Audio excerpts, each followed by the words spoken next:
Hi friends, நம்ம இன்றைக்கி வந்து லெமன் ரைஸ் எப்படி பண்ணலான்னு பார்க்கலாம். ஃபஸ்ட்டு ஆயில் ஊற்றிக்கோங்க. நான் வந்து தேங்காய் எண்ணெய் தான் யூஸ் பண்ணியிருக்கேன். சில பேர் வந்து நல்லெண்ணெய் யூஸ் பண்ணுவாங்க. நான் இன்றைக்கி தேங்காய் எண்ணெய் தான் எடுத்திருக்கேன். அப்புறம் கடு போட்டுக்கோங்க. கடு நல்லா வெடிச்சிடணும். கடு வெடிக்கிறதுக்கு முன்னே எதுவும் போட வேண்டாம். கடு நல்லா வெடிக்கிது பாருங்கள். வெடித்ததுக்கப்புறம் கருவேப்பிலை, தேவைக்கேற்ற கருவேப்பிலை போட்டுக்கோங்க.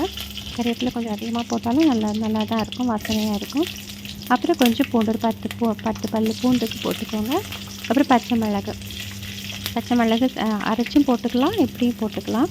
கொஞ்சம் காரத்துக்கு தான் போடுறாங்க. அந்த பூண்டு வந்து நல்லா செவக்கணும். கொஞ்சம் நல்லா செவந்து வர டைம், நல்லா செவக்கிற வரைக்கும் கிளறி விட்டுக்கிட்டே இருக்கணும். வீட்டில் சீக்கிரமாக ஏதாவது பண்ணணும்னு இருந்துச்சுன்னா இதே மாதிரி லெமன் சாதம் பண்ணிக்கலாம். அப்புறம் கொஞ்சம் மஞ்சள்தூள் போட்டுக்கோங்க, கலருக்காக தான். அப்புறம் லெமன் ஊற்றிக்கோங்க.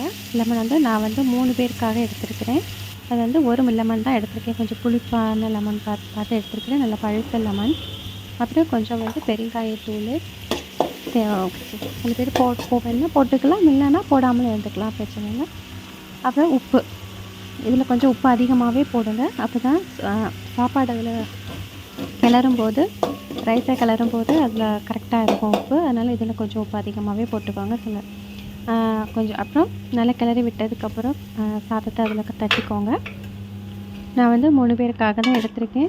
3 பேருக்கு நல்லா கிளறி விட்டுக்கோங்க. அந்த அந்த மசாலா எல்லாமே, அந்த லெமன் எல்லாமே, அந்த எல்லாமே அதில் நல்லா பிடிக்கிற மாதிரி நல்லா கிளறி விட்டுக்கோங்க. டீயை குறைச்சி வச்சுக்கோங்க. சரியா? இப்போ என்னென்னா, இன்றைக்கி வந்து நான் லெமன் ரைஸ் தான் எடுத்துக்கிறேன். லெமன் ரைஸுக்கு சைட் டிஷ் எல்லாம் என்னெல்லான்னு பார்ப்போம். உருளைக்கிழங்கு வந்து எண்ணெயில் நல்லா வேக வச்சு மிளகாத்தூள் எல்லாம் போட்டு பண்ணியிருக்கேன். லெமனுக்கு இது வந்து நல்ல சைட் டிஷ், நல்ல காம்பினேஷனாக இருக்கும். அப்புறம் வந்து சம்மந்தி, துவையல்னு சொல்லுவாங்க, நாங்கள் வந்து சம்மந்தின்னு சொல்கிறோம்.